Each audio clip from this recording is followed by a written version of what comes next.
बेदर्दी ने दिल को दर्द दिया, इस दिल ने धड़कना छोड़ दिया।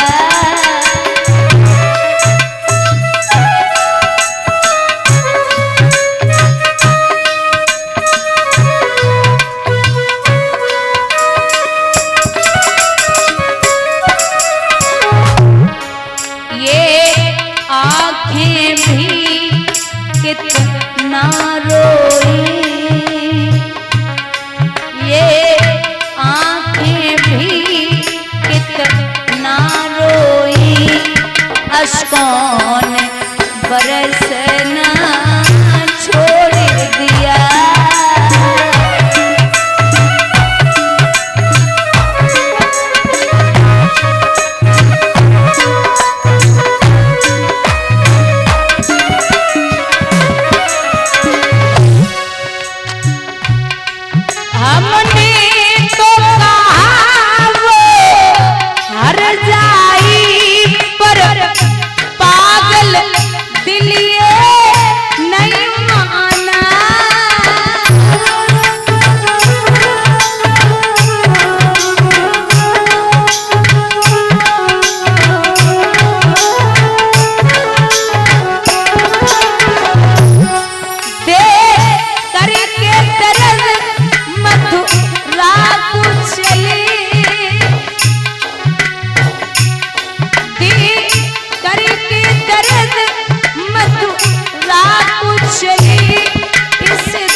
इधर श्री कृष्ण सबको समझाए के बढ़े यमुना मैया में स्नान कियो।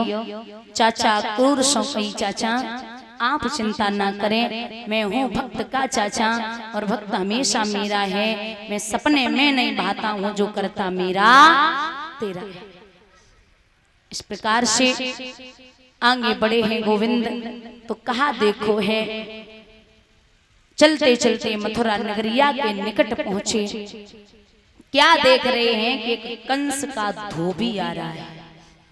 ये वही धोबी है जो त्रेता युग में मैया सीता को जब रावण ले गए थे, माँ सीता वापस आई तो इस धोबी की धोबिन एक रात के लिए गायब हो गई। इस धोबी ने कहा था कि मैं वो राम नहीं हूँ जो सीता को रावण के यहाँ से आते हुए भी रख लिया, मैं तुझे मार दूंगा। श्री राम जी को पता चला तो राम जी बोले थे कि मैं भी मर्यादा के बंधन में हूँ, लेकिन द्वापर में सब बात का बदला अवश्य लूंगा। भगवान में धोबी से बोले भैया तनिक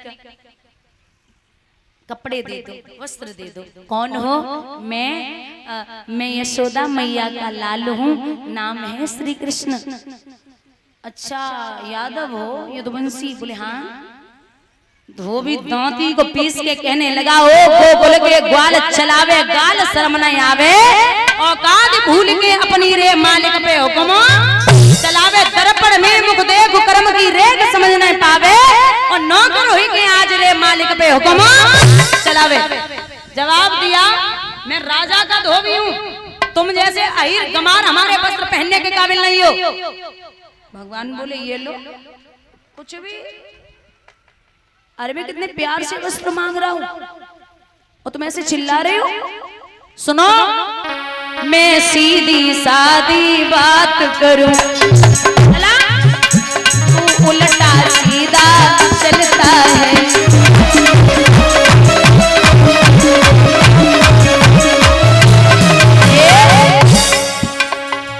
मेरे मीठे वचनों पे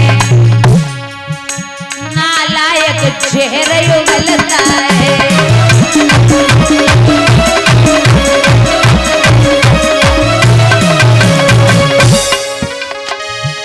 मैं सीधी सादी बात करूं, तू उल्टा सीधा चलता है।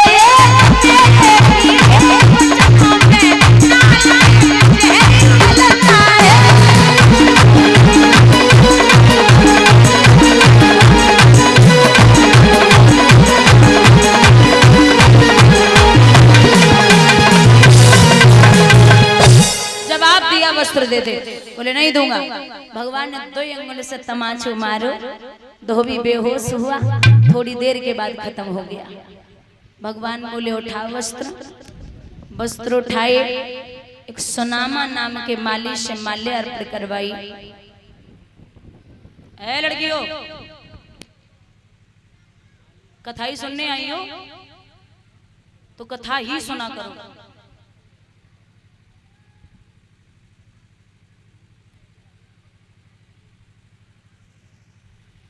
भैया यहां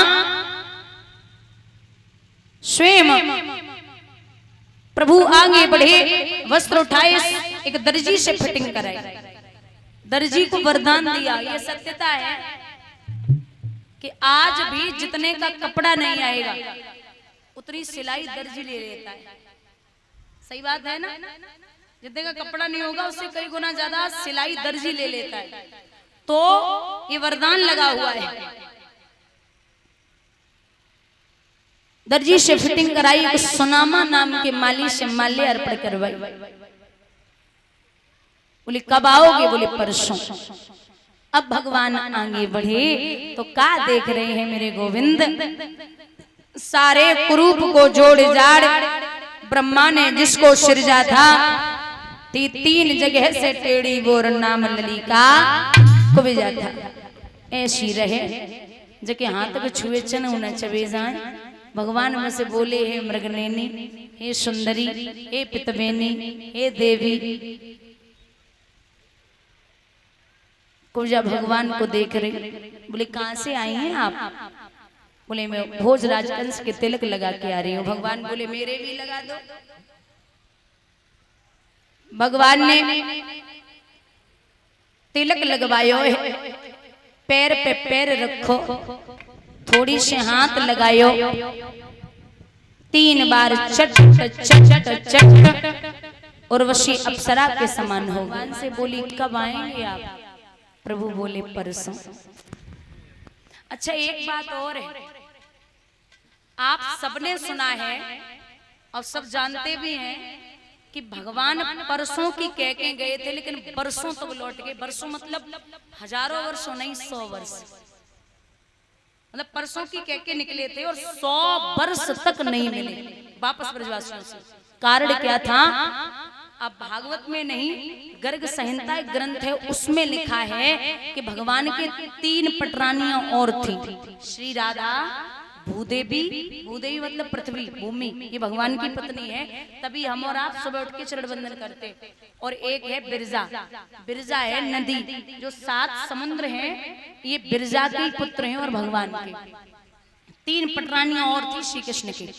एक दिन भगवान बिरजा के साथ बैठे विहार कर रहे थे, तो राधा ने,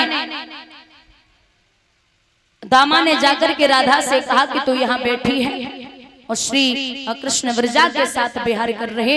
तो भाग के राधा पहुंची, देखा बिरजा तो नदी रूप में परिणित हो गई और भगवान अंतर ध्यान हो गए। तो राधा आए कि कोप भवन में लेट गई। भगवान ने एक बार नहीं 100 बार मनाया। कितनी बार? 100 बार। 100 बार मनाया। ब्रजवासी पास में खड़े थे, कृष्ण को बुरा भला कहने लगे। तो दामा भी पास में खड़ा था, उसने कहा कि तू एक बार नहीं 100 बार भी मनाने से नहीं मान रही, जा मैं श्राप देता हूं कि तेरा और भगवान का बेटा 100 वर्षों तक नहीं होगा। बोलिए गोविंद भगवान की। इसी कारण से हमारे गोविंद परसों की कह के गए लेकिन 100 वर्षों तक नहीं।